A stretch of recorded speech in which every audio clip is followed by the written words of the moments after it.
दोस्तों, ये है पंजाब का बड़ा ही पवित्र और ऐतिहासिक जिला श्री मुक्तसर साहिब, जिसे पहले खिद्राने की ढाब के नाम से भी जाना जाता था। ये जिला पंजाब राज्य का एक बेहद ही खूबसूरत और खास जिला है, जो अपने सिख इतिहास, शूरवीरों की शहादत के लिए फेमस है। इसे 40 मुक्तों की धरती भी कहा जाता है, क्योंकि यहाँ का कण कण उन 40 महान सिख योद्धाओं के बलिदान और गुरु साहिब के असीम प्रेम का गवाह है, जिसकी मिसाल भारत तो क्या, दुनिया के किसी भी दूसरे शहर में देखने को नहीं मिलती। श्री मुक्तसर साहिब जिला पंजाब के दक्षिणी पश्चिमी हिस्से में मौजूद है, जिसे कल्चरल और ज्योग्राफिक रूप से मालवा कहा जाता है। इस जिले का बॉर्डर फिरोजपुर, फरीदकोट, बठिंडा और फाजिल्का जिलों से लगता है, जबकि इसका कुछ हिस्सा राजस्थान की सीमा के बेहद करीब है। प्रशासनिक दृष्टि से जिले को श्री मुक्तसर साहिब, मलोट और गिद्दड़बाहा जैसी तहसीलों में बांटा गया है। यहाँ से कोई बड़ी नदी नहीं बहती, लेकिन राजस्थान फीडर और सरहिंद फीडर जैसी विशाल नहरें इस जिले की प्यास को बुझाती हैं। श्री मुक्तसर साहिब का इतिहास सिर्फ पन्नों पर नहीं लिखा गया, बल्कि ये खून और शहादत से सींचा गया है। इसका पुराना नाम खिद्राने की ढाब था, जिसका मतलब है खिद्राना नाम के व्यक्ति का पानी का तालाब। इस धरती का असली इतिहास 1705 ईस्वी में रचा गया, जब सिखों के 10वें गुरु श्री गुरु गोबिंद सिंह जी मुगलों से युद्ध कर रहे थे।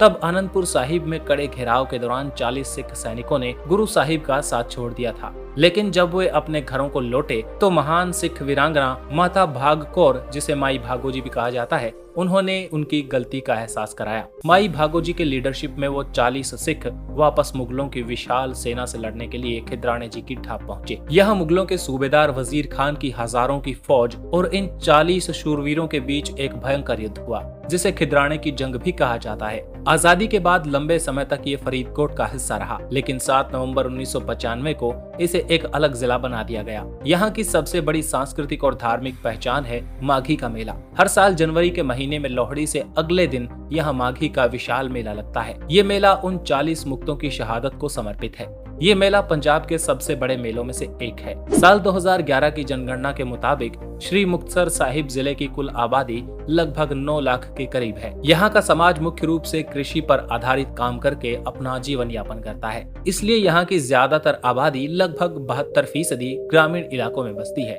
जबकि बाकी आबादी शहरों और कस्बों में रहती है। रिलीजियस पॉइंट ऑफ व्यू से देखें, इस जिले में सिख धर्म को मानने वाले लोगों की संख्या सबसे अधिक है, जो 70% से ज्यादा है। इसके बाद यहाँ पे 28% लोग लगभग हिंदू धर्म को फॉलो करते हैं। इसके अलावा मुस्लिम और ईसाई समुदाय के लोग भी यहाँ प्रेम और शांति के साथ निवास करते हैं। इस जिले की साक्षरता दर लगभग 66% है। यहाँ का समाज बहुत ही मेहनती और आपसी भाईचारे की मिसाल देता है। ट्रांसपोर्ट और कनेक्टिविटी की बात करें तो ये जिला काफी अच्छी तरह से आपस में जुड़ा है।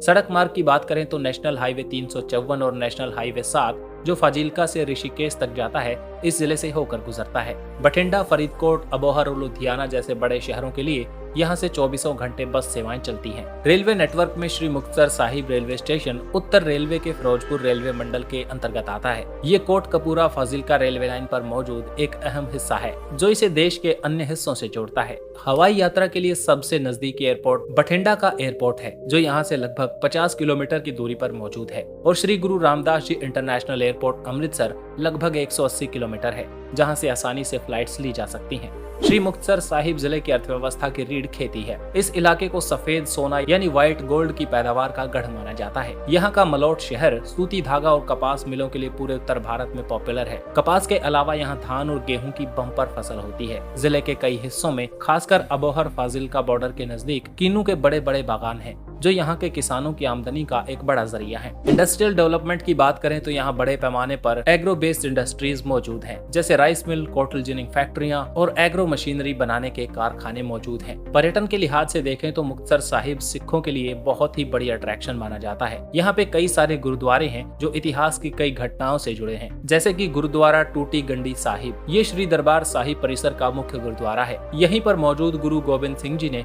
बेदावा फाड़कर अपने सिखों के साथ टूटे हुए रिश्ते को फिर से जोड़ा था। इसके अलावा गुरुद्वारा टिब्बी साहिब, ये वो ऊंचा टिला है जहां से गुरु गोबिंद सिंह जी ने मुगलों की सेना पर तीरों की बारिश की थी। इसके अलावा गुरुद्वारा साहिब के पास ही मौजूद विशाल और पवित्र सरोवर भी मौजूद है, जो कभी खिद्राने की ढाब हुआ करता था। दोस्तों, आज की वीडियो में इतना ही। अगर ये वीडियो आपको पसंद आया तो लाइक करें और अपने शहर के बारे में ऐसी कहानियां सुनने के लिए चैनल को सब्सक्राइब करें। धन्यवाद और जुड़े रहिए एक्सप्लोर वाईआरएस के साथ।